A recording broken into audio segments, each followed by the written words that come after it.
Hey guys, in this video I'm going to cover what makes a great FBA food product. If you are making your own food or you're looking to have a co-packer create the food for you and package it, this video will give you some goods and bads about what makes a great FBA food product.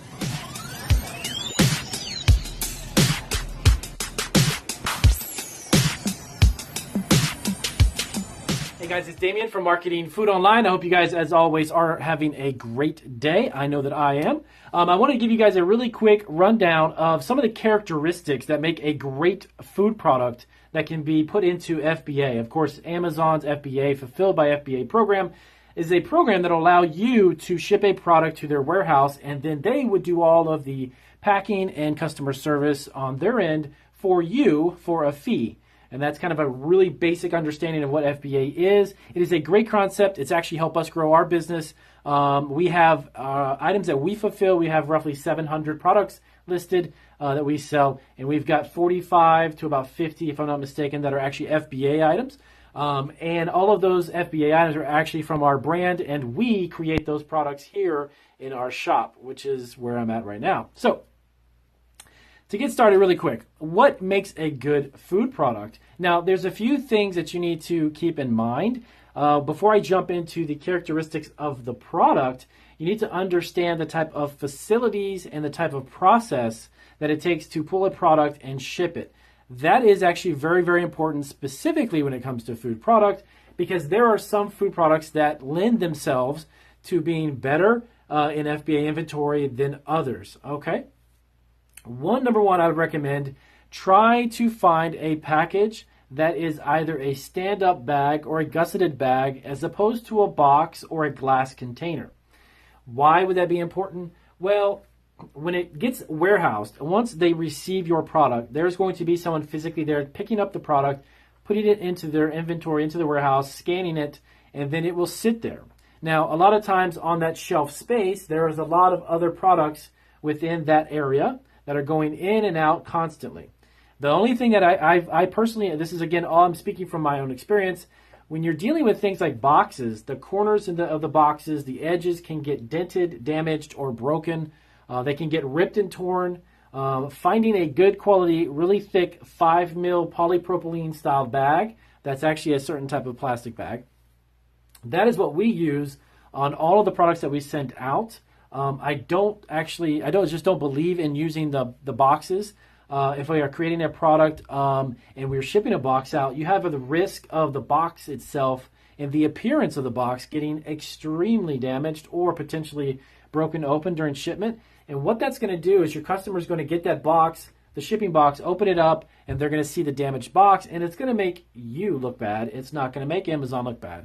So why is that so important? Well, of course, because you want your product to obviously arrive to the customer in perfect condition. You don't want them to have a broken product on the exterior of the food product, because what that also does is that gives the customer an idea that they think that there has been some type of tampering or the quality somehow of the product inside the box has been hindered or tampered with, okay? These types of plastic bags are great because they can be moved around and picked up, and they can kind of go with the flow in a sense when it comes to being pulled and put into a shipping box and then sent to your customers.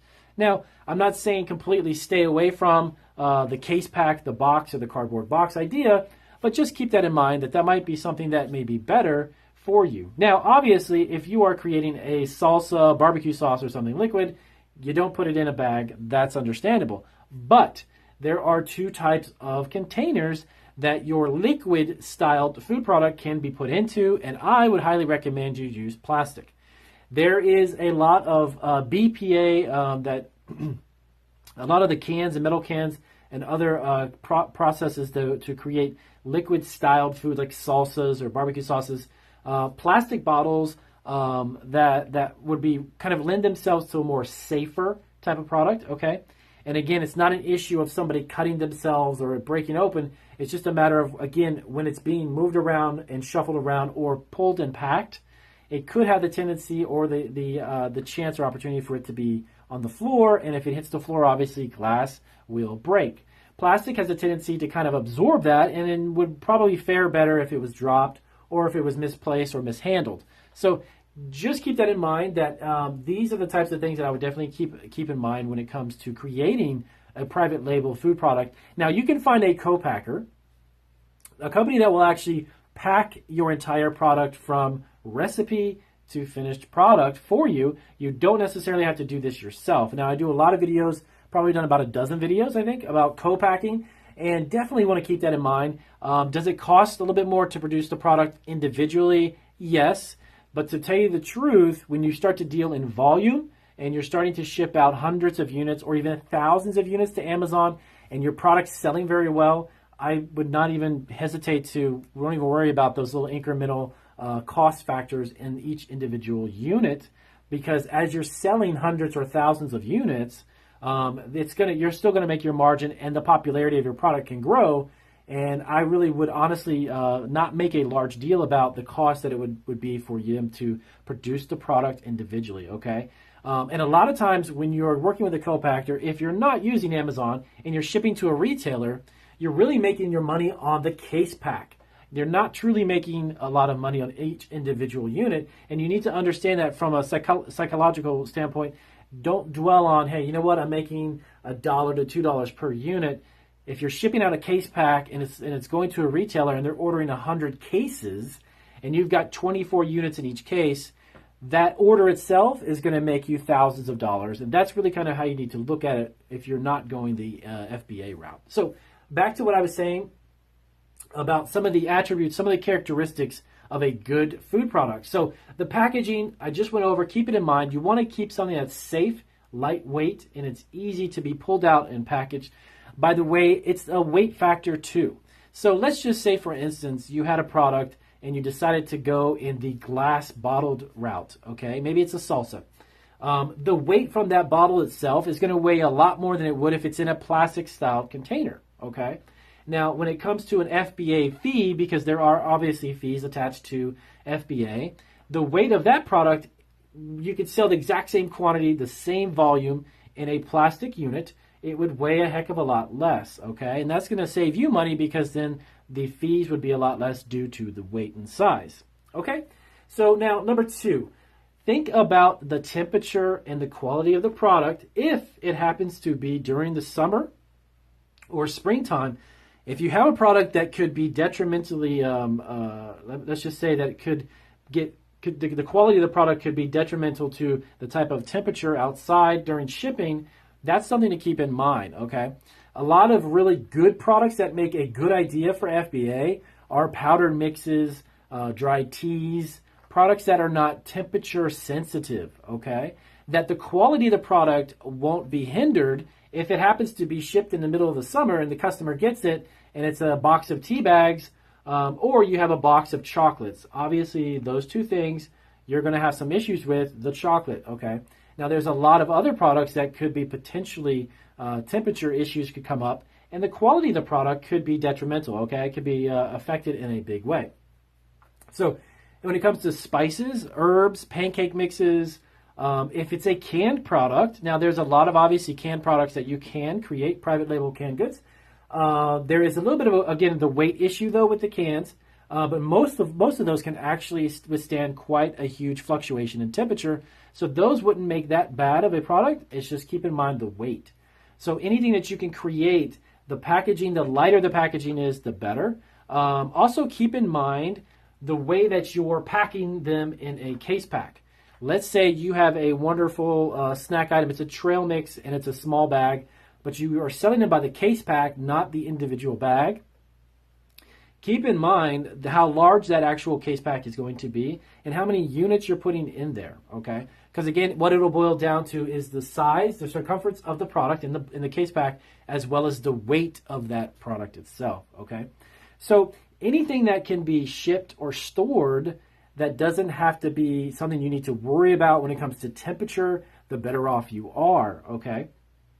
Obviously, if you are selling something that is going to melt or solidify or even burst open or break open if it happens to be in the heat for an extended period of time, probably not a good product to make and put into FBA.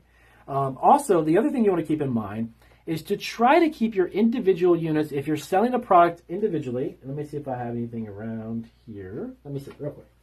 Okay. So sorry about that. Okay, so we have a product here. It's a soy nut product. It's a seasoned soy nut. This bag is a 14 ounce. It's a 14 ounce bag. This I do not sell by the pound. I did when I first started FBA. I made a huge 1 pound bag to set my product apart. But the fees for the fulfillment of a 1 pound product and above are considerably different than a product that is 14 ounces or less, okay? And Amazon actually even has a small and light program where your products, if they're within a certain ounce size, and I'll have to do a separate video about that specifically, I believe it's around 10 ounces or less. Don't quote me on that, but I believe that it is.